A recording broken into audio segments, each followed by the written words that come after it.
আসসালামু আলাইকুম। আজ খুবই মজাদার একটি খাবার তৈরি করব। এটি আমাদের যশোর, খুলনা অঞ্চলের মানুষ বলতে পারবে। এটা আমার ব্যক্তিগতভাবে খুবই পছন্দনীয় একটি খাবার। এই খাবারটি যার সাথে পরিবেশন হবে সেটি আগে তৈরি করি। এটিতে লাগবে হচ্ছে আম এবং কাঁঠাল। মূলত আম এবং কাঁঠাল দিয়েই এই খাবারটি খেতে হয় এবং আম কাঁঠালের সময় এই খাবারটি তৈরি করে সবাই খায়। এটা আঞ্চলিক একটি খাবার। এটা অপূর্ব স্বাদের খাবার। আম এবং কাঁঠালটা আমি খুব সুন্দরভাবে কেটে নিলাম এবং প্লেটটা তৈরি করে রেখে দিই, তাহলে আমার কাজের সুবিধা হবে। এখানে আমি নিয়েছি আম এবং কাঁঠাল। বেশ সুন্দরভাবে আমার প্লেটটি তৈরি হয়ে গেল। এবার চলে যাব পরবর্তী পদক্ষেপে। আসলে এখন চারপাশে প্রচুর পরিমাণে আম এবং কাঁঠাল পাওয়া যাচ্ছে, আর এই সময়ে আম কাঁঠালের মৌসুম। এবার আমি চুলায় একটি পাতিল বসিয়ে পাতিলের মধ্যে দিব আতপ চাল। এটি কিন্তু ভাতের চাল না, এটি পিঠা বানানো আতপ চাল। এখানে আমি হাফ কাপ পরিমাণ আতপ চাল নিয়েছি।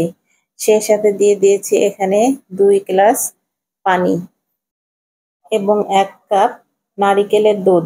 প্রথম আমি যে কাপ দিলাম এটা নারিকেলের দুধ। এবার এখানে দিচ্ছি আমি 2 কাপ পরিমাণ গরুর দুধ। এখানে 2 প্রকার দুধই প্রয়োজন, নারিকেলের দুধ এবং গরুর দুধ। ব্যাস এইটুকুই উপাদান। এবার এখানে সবকিছু একসাথে দিয়ে চুলো জ্বালিয়ে দেব এবং এখানে লাগবে লবণ। এখানে অন্য কোনো ধরনের কোনো মিষ্টি ব্যবহার করা হবে না, এজন্য লবণের পরিমাণটা সামান্য একটু বেশি দিতে হয়। এই খাবারটা শুধুমাত্র লবণেই এর মিষ্টতা বাড়িয়ে তোলে। লবণ এবং 2 রকম দুধ দিয়ে আমি বসিয়ে দিলাম। বেশ কিছুক্ষণ জাল হওয়ার পরে আমি ঢাকনাটা উঠিয়ে আবারও ভালোভাবে নেড়ে দেব। এই খাবারটি আসলে কন্টিনিউ একটু নেড়ে দিতে হবে, কারণ নিচে যেন কোনোভাবেই লেগে না যায়। পাতিলের নিচে লেগে গেলে খাবারের স্বাদটা সম্পূর্ণরূপে নষ্ট হয়ে যাবে। এই জন্য একটু সময় নিয়ে কন্টিনিউ ভালোভাবে নেড়েচেড়ে খাবারটি রান্না করতে হবে। যখন খুব ভালোভাবে গরম হয়ে যাবে সে সময় আমি এখানে দিয়েছি 1/3 কাপ নারিকেল কোড়ানো। এখানে ফ্রেশ নারিকেল কোড়ানোটা ইউজ করলে এই খাবারের অরিজিনাল স্বাদটা পাওয়া যায়।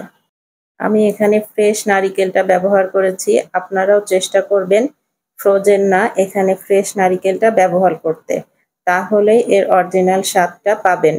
খুব ভালোভাবে এবার এটি তৈরি করতে হবে।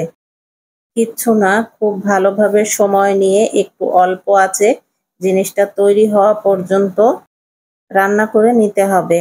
তৈরি হয়ে গেল আমার খুবই মজাদার এবং পছন্দনীয় একটি খাবার। এই খাবারটি আম কাঁঠালের সময় আমরা তৈরি করে খাই। আমাদের আঞ্চলিক ভাষায় এটিকে বলে জাউ।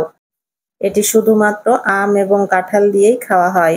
তবে হ্যাঁ, এটি কিন্তু গরম না, এটি অবশ্যই ঠান্ডা করে আম এবং কাঁঠালের সাথে খেতে হবে। আমার রেসিপিটি ভালো লাগলে লাইক, কমেন্ট, শেয়ার দিয়ে পাশে থাকবেন। আল্লাহ হাফেজ।